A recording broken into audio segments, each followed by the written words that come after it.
हाँ जी दोस्तों, क्या हाल चाल? सब ठीक ठाक, कुशल मंगल। दोस्तों, आज की कॉर्पोरेट न्यूज की सीरीज में आपका बहुत बहुत स्वागत है। जो लोग भी पहली बार इस चैनल को देख रहे हैं या पहली बार इस सीरीज को देख रहे हैं, मैं बता दूं ये सीरीज सभी सीए, सीएस, सीएमए या फिर और प्रोफेशनल कोर्स करने वाले बच्चों के लिए यूजफुल है। क्यों? क्योंकि इसके अंदर हम हर 2 या 3 दिन के अंदर डिफरेंट घटने वाली कॉर्पोरेट घटनाओं को इकट्ठा करते हैं, कॉर्पोरेट अपडेट्स को इकट्ठा करते हैं और फिर आपके सिलेबस से उसे जोड़ के दिखाते हैं कि देखिए आपके सिलेबस में जो सब्जेक्ट आप पढ़ रहे हैं उसके अंदर ये प्रैक्टिकल में ऐसे उसे अफेक्ट कर रहा है।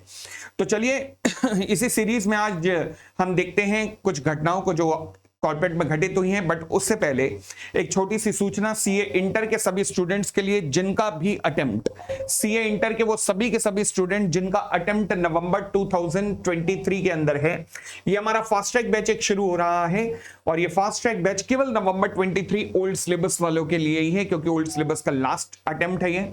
और इस फास्ट ट्रैक बैच के अंदर 100% सिलेबस कवरेज किया जाएगा। 15 सितंबर तक ये बैच चलेगा। इसके साथ में इसी बैच के अंदर 6 टेस्ट सीरीज का भी एक साथ में एक राइट दिया जा रहा है, जिसमें आपके टेस्ट चेक होके, प्रॉपर चेक होके, 1-to-1 डिस्कशन विद मी होगा, जहां पर मैं आपसे इंडिविजुअल डिस्कशन करूंगा। तो ये फास्ट ट्रैक बैच कब से शुरू हो रहा है? 22 जुलाई से नवंबर 2023 सीए इंटर के बच्चों के लिए है।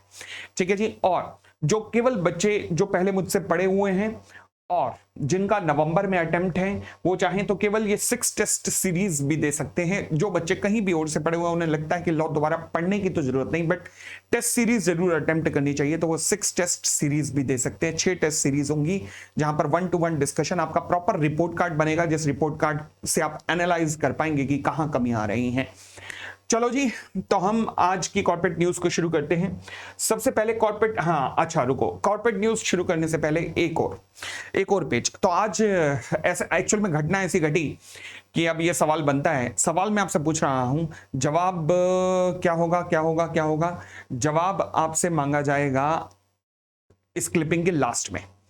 पहली बात, आज हमारी कुछ पॉलिटिकल पार्टीज जो ओपोजिशन की हैं वो इकट्ठी हुई।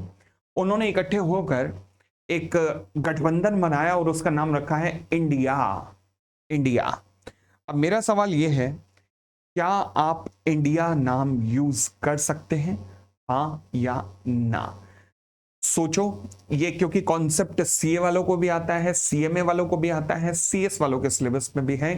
तो अपना दिमाग लगाओ, पहले इस क्लिपिंग के एंड में मैं जवाब दूंगा। ठीक है जी। हालांकि गलती से मेरे से स्क्रीन ओपन हो गई थी जहां इसका जवाब था। फिलहाल आगे आते हैं, आज की कॉर्पोरेट घटनाओं पे आते हैं। इस घटना का जवाब, इस सवाल का जवाब लास्ट में मिलेगा। आज की घटनाएं क्या हैं? आज की घटनाएं क्या हैं? आज की घटनाओं में सबसे पहले घटना, बहुत बहुत शुभकामनाएं सहारा ग्रुप के इन्वेस्टर्स को। फाइनली गवर्नमेंट ने स्टेप लेना शुरू किया है, चाहे बेशक सुप्रीम कोर्ट के जजमेंट के बाद किया हो। 5,000 करोड़ जो है इन्वेस्टर्स को वापस मिल रहे हैं। परंतु अभी वैसे तो कई कोऑपरेटिव सोसाइटियां थी, मगर अभी 4 कोऑपरेटिव सोसाइटीज के इन्वेस्टर्स को मिल रहे हैं। आपके जो भी जान पहचान में कोई भी इन्वेस्टर हो जिन्होंने सहारा ग्रुप में इन्वेस्ट किया हो, एक अच्छा काम कर देना प्लीज। वो अच्छा काम ये है कि उनको इन्फॉर्म कर देना कि आपको जाकर अपना रजिस्ट्रेशन कराना है। रजिस्ट्रेशन इस लिंक पे जाके कराना है, ताकि आप अपना अमाउंट प्राप्त कर सकें, आपको रजिस्ट्रेशन इस लिंक पे करवाना बहुत ज्यादा जरूरी है, तभी आपको ये अमाउंट मिलेगा। ठीक है, ये शायद कुछ एविडेंस वगैरह भी मांगेंगे, तो प्लीज अपना रजिस्ट्रेशन जरूर करा लो। और 4 कोऑपरेटिव सोसाइटीज, जो भी इन 4 कोऑपरेटिव सोसाइटी में आ रहे हैं, अब मैं इसलिए उन 4 कोऑपरेटिव सोसाइटी वगैरह की डिटेल यहां पे नहीं दे रहा, क्योंकि आज के हर न्यूज़पेपर में भी ये खबर थी सुबह सुबह के। तो ये आज के हर न्यूज़पेपर वगैरह की कहीं ना कहीं पहले दूसरे पेज पे खबर थी, तो प्लीज आपको पता लग जाएगा 4 कंपनियां कौन सी हैं। और जहां पे रजिस्ट्रेशन कराना है उसका लिंक मैं इस वीडियो के नीचे ही दे दूंगा, ताकि आप शेयर कर सके अपने दोस्तों रिश्तेदारों को। भाई भला कर देना किसी का भी, अगर किसी को ना पता हो। फॉर एग्जाम्पल, इतने साल हो गए, कई तो सीनियर सिटीजन बन चुके होंगे, उन्हें नहीं पता होगा इन चीजों का, तो प्लीज गाइड कर देना उन्हें। ठीक है, चले अब आते हैं आज की अगली खबर के ऊपर। अगली खबर है पुनीत गोयनका को लेकर। भाई कसम से इस भाई ने जो स्टेटमेंट जारी किया ना, मतलब वो क्या डायलॉग था, बसकर पगले रुलाएगा क्या, ऐसी स्टेटमेंट जारी की है पुनीत गोयनका।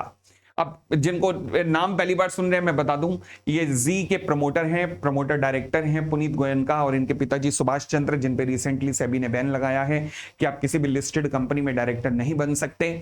तो इन्होंने क्या किया है, क्योंकि जी की सोनी के साथ मर्जर की डील चल रही है जो कि अटक गई है सेबी के इस डिसीजन के खिलाफ, डिसीजन के कारण, और सेबी का ये डिसीजन सैट में पेंडिंग है फिलहाल, क्योंकि सैट के पास ये दोनों बाप बेटे गए थे और कहा था हमें इंटरिम रिलीफ दे दो, यानी कि जब तक आपका फाइनल डिसीजन नहीं आता तब तक हमारे ऊपर से बैन हटा दो। सैट ने कहा ऐसा नहीं होगा, पूरी सुनवाई होगी उसके बाद ही हटाऊंगा। इंटरिम रिलीफ देने से मना कर दिया है सैट ने। सैट मतलब सिक्योरिटी अपीलेट ट्राइब्यूनल, जहां पर सेबी के डिसीजन के खिलाफ अपील फाइल की जाती है। फिलहाल पुनीत गोयनका ने अपने क्या कहा है, अपने स्टाफ को कहा है, मैं रहूं या ना रहूं ये कंपनी रहनी चाहिए। यार कैसी कैसी बातें करते हो। अगर आपने कॉर्पोरेट गवर्नेंस के ऐसे कांड ना किए होते तो आज मर्जर हो चुका होता, पक्की बात है, मर्जर हो चुका होता, इन्वेस्टर्स का बेनिफिट हो चुका होता, शेयर पता नहीं कहां पहुंच गया होता। बट ये आपके ही गुल खिलाए हुए हैं, जहां पर शेयर होल्डर बेचारे नीचे फंसे पड़े हैं, बेचारे ऐसे प्राइस पे आए हैं कि 40-50% डाउन है। ये आप ही के गुल खिलाए हुए हैं, बट फिर भी ऐसी स्टेटमेंट, ओह खैर अच्छी बात है आपने ऐसा कहा। फिलहाल एक और स्टेप जी वालों में हुआ है, वो क्या कि इनकी एक इंटरिम कमेटी बना दी गई है कि जब तक सैट का फाइनल डिसीजन नहीं आता तब तक एक इंटरिम कमेटी बना दी गई है जो कि ऑपरेशंस रन करेगी जी के, क्योंकि जी भी एक लिस्टेड कंपनी है। अब जी जब लिस्टेड कंपनी है तो इन्होंने कहा है सभी ने कि किसी भी लिस्टेड कंपनी में आप डायरेक्टर नहीं बनोगे तो वहां पे भी अब इंटरिम कमेटी ही देखभाल करेगी उसका। अरे भाई मर्जर का क्या होगा, जी सोनी के मर्जर का क्या होगा, उस पर डिसीजन यानी कि सैट के डिसीजन के बाद भी होगा। बंदा भाई ऐसा वो है कि वो छोड़ने को तैयार नहीं है पोस्ट। 3% शेयर है नाम के, वैसे नाम के 3% शेयर हैं, अब बाकी मुझे पता नहीं इनडायरेक्टली हैं या कितने हैं, बट फिलहाल 3% शेयर हैं। कहते हैं हम इन्वेस्टर के हितों में बस काम करते हैं, 97% इन्वेस्टर्स का हित कर दो प्लीज, पोस्ट से उतर जाओ, दोबारा से अप्रूवल ले लो, उतर जाओ पोस्ट से, उनका 97% का भला हो जाएगा, ये कम से कम डील गो थ्रू हो जाएगी। जब तक सेट से रिलीफ ना मिले तब तक तो उतर जाओ यार प्लीज, खुदा का खौफ कर रहा हो। चलिए, बट हम केवल इस अपने विचार प्रकट कर सकते हैं, बाकी इन सब की इनकी इच्छा है कि ये क्या करना चाहते हैं। ऑल सेड एंड डन, कर तो इन्हें यही देना चाहिए, बट अगर ये दिक्कत ये है कि यहाँ पे भी एक पेज फंसा हुआ है कि अगर ये रिजाइन करते हैं ना तो फिर भी एक पेज फंसा हुआ है कि दोबारा से सारी अप्रूवल लेनी पड़ेगी। यहाँ पे भी एक पेज फंसा हुआ है, तो मुझे लग रहा है शायद सोनी नहीं करने दे रहा होगा इन्हें, सोनी चाह रहा होगा कि सेट के डिसीजन का ही वेट करते हैं। लेट अस सी क्या होता है, आगे पता लगता रहेगा जी के इन्वेस्टर्स को। बट फिलहाल पिछले एक हफ्ते में शेयर प्राइस बहुत ज्यादा जूम किया है, लगभग 10% से ऊपर बढ़ चुका है। फिलहाल आगे आते हैं, खबर अच्छी नहीं है स्पाइस जेट को लेकर। स्पाइस जेट जिसे फंसा दिया है पूरे के पूरे लेसर्स ने। अब लेसर्स ने फंसाया कैसे, आप जानते हैं कि ये जितनी एयरलाइन कंपनियां हैं इनके ज्यादातर जो फ्लाइट्स हैं ये लीज पे ली हुई हैं, बड़ी बड़ी लीजिंग कंपनियों से इन्होंने लीज पे ली हुई हैं। स्पाइस जेट भी उन्हीं में से एक है। तो अब हुआ क्या कि स्पाइस जेट में भी क्योंकि एक बहुत बड़ा इशू चल रहा है और इसके तो कॉर्पोरेट गवर्नेंस पे हमेशा सवाल उठते रहे हैं, पिछले अगर 10 साल में भी मैं कहूँ तो हमेशा का हर 3 या 4 साल बाद एक सवालिया निशान लग जाता है, जब लगता है कि स्पाइस जेट बस गया, बट पता नहीं अचानक फिर बच निकलता है। खैर, अब स्पाइस जेट में क्या हुआ कि लेसर ने मल्टीपल एप्लीकेशन फाइल किए हैं। अब लेसर भी हैं कलाकारी, उन्होंने क्या किया कि देखो जी, आप किसी भी कंपनी के खिलाफ इंसॉल्वेंसी का केस फाइल करना चाहते हो ना, कर सकते हो अगर आपका अमाउंट 1 करोड़ से ऊपर है।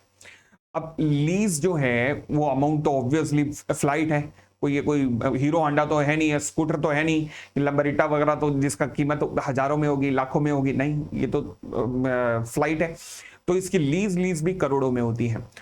तो नंबर ऑफ एप्लीकेशन जो है वो फाइल कर दी गई है, यानी कि हर फ्लाइट की लीज का अमाउंट अगर 1 करोड़ से ऊपर है तो उसके लिए सेपरेट एप्लीकेशन, डिफरेंट ट्राइब्यूनल्स के अंदर डिफरेंट एप्लीकेशन फाइल कर दी है। स्पाइस जेट वैसे ही परेशान चल रहा था, फाइनेंशियल डिफिकल्टी वैसे ही चल रही थी, और लेसर ने इतने कोर्ट का केस फाइल करके वो कहता है भाई हमारे पास इतने इनवॉइस है, हम क्या करें, हम डिफरेंट एप्लीकेशन फाइल करेंगे। अब पेश यहां फंस गया, क्योंकि इंसॉल्वेंसी एंड बैंक्रप्सी कोड में क्लास एक्शन नाम की कोई चीज नहीं है। क्लास एक्शन का मतलब होता है कि अगर डिफरेंट डिफरेंट एप्लीकेशन आ रही हैं एक ही कॉन्सेप्ट पे, तो सब एप्लीकेशन को एक साथ कंपाइल करके फिर केस को फाइल कर दो। तो अब यहां पर अब देखना ये होगा कि एनसीएलटी क्या डिसीजन लेता है यहां पर। और डिफरेंट डिफरेंट एनसीएलटी अगर इन्होंने डिफरेंट डिफरेंट एप्लीकेशन इसलिए फाइल की ताकि एक एनसीएलटी मना करे, कोर्ट को मना करे, दूसरा एनसीएलटी एक्सेप्ट कर लेगा, एडमिट कर लेगा। तो इन्होंने तो गेम सही खेली है। बट अब देखने वाली ये बात है कि होता क्या है, क्या डिफरेंट एप्लीकेशन की मेंटेनेबिलिटी एक्सेप्ट की जाती है नहीं, ये आने वाले समय में पता लगेगा। इंटरेस्टिंग वाकया होने वाला है यहां पर भी कि क्या होगा, क्या इंसॉल्वेंसी की डिफरेंट डिफरेंट एप्लीकेशन फाइल कर सकते हो आप, देखने वाली बात है। चलिए आगे चल के पता लगेगा। फिलहाल अगली न्यूज पे आते हैं। NCLT issue notice in the plea pertaining to the dispute over succession of the Dainik Jagran group. अब ये न्यूज मैं दो कारणों से बताना चाहता हूं। एक तो ये डिस्प्यूट क्या चल रहा है वो भी, और दूसरा कई बार ना बच्चे क्लासेस के अंदर चाहे सीए के हों सीएमए के हों एक सवाल जरूर पूछते हैं, सीएस वाले भी पक्का पूछते होंगे।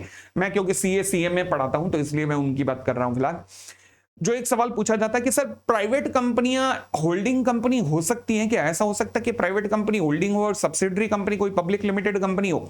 द आंसर इज यस, हो सकता है। अब ये यहां पर एक रियल वर्ल्ड का एग्जांपल भी आपको नजर आएगा। दूसरी बात, क्या ऐसा हो सकता है कि जो होल्डिंग कंपनी है वो अनलिस्टेड हो और जो सब्सिडरी कंपनी है वो लिस्टेड हो। यस, ये भी हो सकता है, वो एग्जांपल भी यही नजर आएगा। फिलहाल अब इसमें केस क्या है पहले बताता हूं, पढ़िएगा।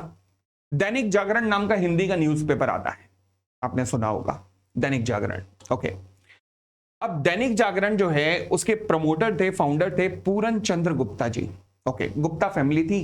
पूरन चंद्र गुप्ता जी की डेथ के बाद भाइयों में ये कंपनियां बटी, बहनों में कंपनियां बटी और 6 डिफरेंट फैमिली ग्रुप्स हो गए, 6 different family groups.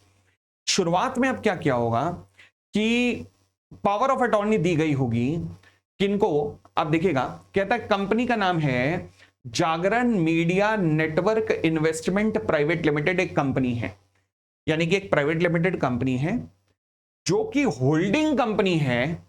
Holding company है, पढ़िएगा, Jagran media network investment private limited subsidiary, उसकी एक सब्सिडरी जागरण प्रकाशन लिमिटेड, जिसका न्यूज़पेपर है दैनिक जागरण। जागरण प्रकाशन लिमिटेड जो है एक लिस्टेड कंपनी है जिसका शेयर 80 से 90 के बीच में चलता है, यानी कि प्राइवेट कंपनी लिमिटेड की एक सब्सिडरी कंपनी है जो कि पब्लिक लिमिटेड भी है, जो कि लिस्टेड भी है। ठीक है, तो आज के बाद अगर कोई आपसे रियल वर्ल्ड एग्जांपल कभी भी दिमाग में आए कि ऐसा कौन सा एग्जांपल बनता है तो ध्यान रहेगा। ठीक, अब हुआ क्या है, अब झगड़ा सुनिएगा।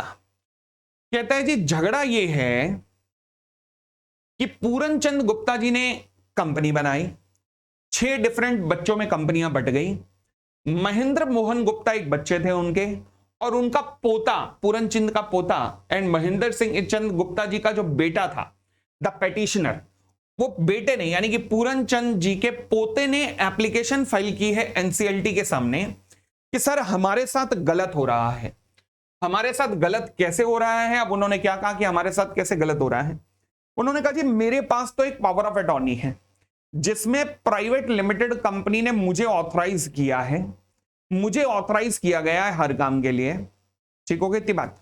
बट आज क्या हो रहा है, आज कंपनी के बोर्ड ऑफ डायरेक्टर्स एक मीटिंग करने जा रहे हैं जिस मीटिंग के अंदर यह डिसीजन लिया जाएगा कि भैया कंपनी को रिप्रेजेंट करने वाला अब कौन होगा। तो बोर्ड ऑफ डायरेक्टर ऐसी मीटिंग क्यों कर सकते हैं जब मैं रिप्रेजेंटेटिव हूं? भाई साहब वो कहते हैं भाई ये मीटिंग होनी नहीं चाहिए, जब पावर ऑफ अटॉर्नी मेरे पास है, मैं भी 6 में से एक ग्रुप हूं, तो ये मीटिंग अपने आप में इनवैलिड है। यानी कि वो ऐसा हो सकता है कि उन बोर्ड ऑफ डायरेक्टर के पास मेजॉरिटी शेयर होल्डिंग भी हो, मैं माइनॉरिटी हूं, तो इसका मतलब मेरे साथ अब गलत किया जाएगा। मतलब मुझे जो अधिकार है कंपनी को रिप्रेजेंट करने का, I am the authorised representative of this company, तो मेरा वो अधिकार छीन लेंगे वो मेजॉरिटी शेयर होल्डर मिलकर या मेजॉरिटी डायरेक्टर्स मिलकर, तो ये तो गलत है। अब केस इतना इंटरेस्टिंग है कि आगे क्या होता है ये तो पता नहीं। हालांकि मुझे पता है कि आप लोग मन में क्या सोच रहे होंगे कि बिल्कुल हटा सकते हैं share holder, majority share holder का डिसीजन है, मेजॉरिटी विल ऑलवेज प्रिवेल। ये आपने ऑपरेशन एंड मिसमैनेजमेंट का चैप्टर सीएमए फाइनल में, सीए फाइनल में पढ़ा होगा डेफिनेटली। परंतु एक इंटरेस्टिंग चीज मैं आपको एक और दिखाता हूं। ये जो पेटिशनर साहब हैं मतलब उनके पोते साहब, उनको रिप्रेजेंट कौन कर रहा है? देखने वाली बात है, उनको रिप्रेजेंट कौन कर रहा है? हरीश साल्वे साहब। अच्छा, दूसरी तरफ से केस कौन लड़ रहा है? बाकी वो जो 6 फैमिलीज हैं उनकी तरफ से केस कौन लड़ रहा है? अभिषेक मनु सिंघवी, मुकुल रोहतगी, देश के अटॉर्नी जनरल रह चुके हैं।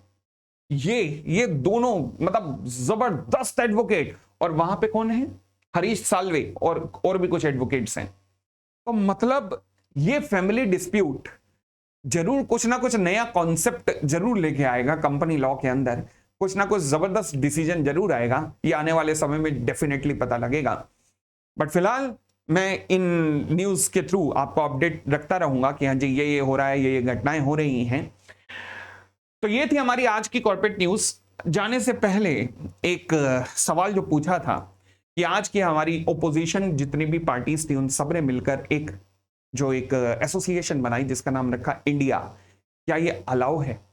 तो हमारा एक एक्ट है, जिस एक्ट का नाम है emblem and names prevention of the improper use act 1950।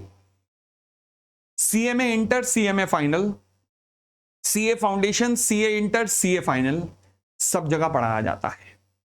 इस एक्ट की चर्चा होती है कि कोई भी कंपनी या कोई भी और एसोसिएशन कुछ नाम नहीं रख सकती अपने आगे, जैसे नेशनल, भारत, हिंदुस्तान, इंडिया, ऐसे नाम अपने साथ यूज नहीं कर सकती क्योंकि ये एक्ट मना करता है। पर अब देखने वाली बात यह है कि क्या इनको अलाउ होगा कि नहीं, क्योंकि अगर आप ऐसा नाम रखना चाहते हो, for example steel authority of India limited, तो नाम तो रखा हुआ है। Gas authority of India limited, तो नाम तो रखा हुआ है, ठीक है ना। हिंदुस्तान पेट्रोलियम, फिर अगर आप ऐसा नाम रखना चाहते हो तो आपको सेंट्रल गवर्नमेंट से अप्रूवल लेनी पड़ेगी। तो क्या आप हमारी पॉलिटिकल पार्टीज को भी, यानी कि ये जो ओपोजिशन पार्टीज हैं, इनको भी सरकार से अप्रूवल लेनी पड़ेगी? सोच के देखो। अब एक मामला यहां पे एक और फंसा है, क्या इन पॉलिटिकल पार्टीज को मैं एसोसिएशन कह सकता हूं? बस यहीं पर आकर एक इंटरप्रिटेशन का क्वेश्चन आ गया।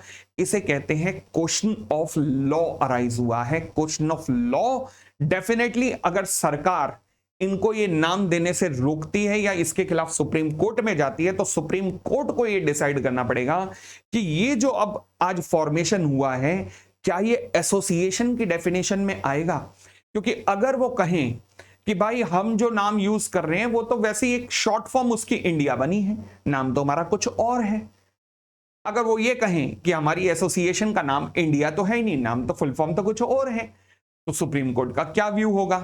अगर एसोसिएशन है, ये सुप्रीम कोर्ट ने कह दिया, तो ये नाम अलाउ नहीं होगा। अब मुझे ये लगता है कि ये क्वेश्चन ऑफ लॉ अराइज हुआ है, जिसका अगेन डिसीजन आपको आगे चलकर पता लगेगा। तो चलिए जी, ये थी हमारी आज की कॉर्पोरेट न्यूज। आशा करता हूं आपको पसंद आई होंगी, और अगर आई तो इस चैनल को प्लीज शेयर करते रहिएगा दोस्तों के साथ भी।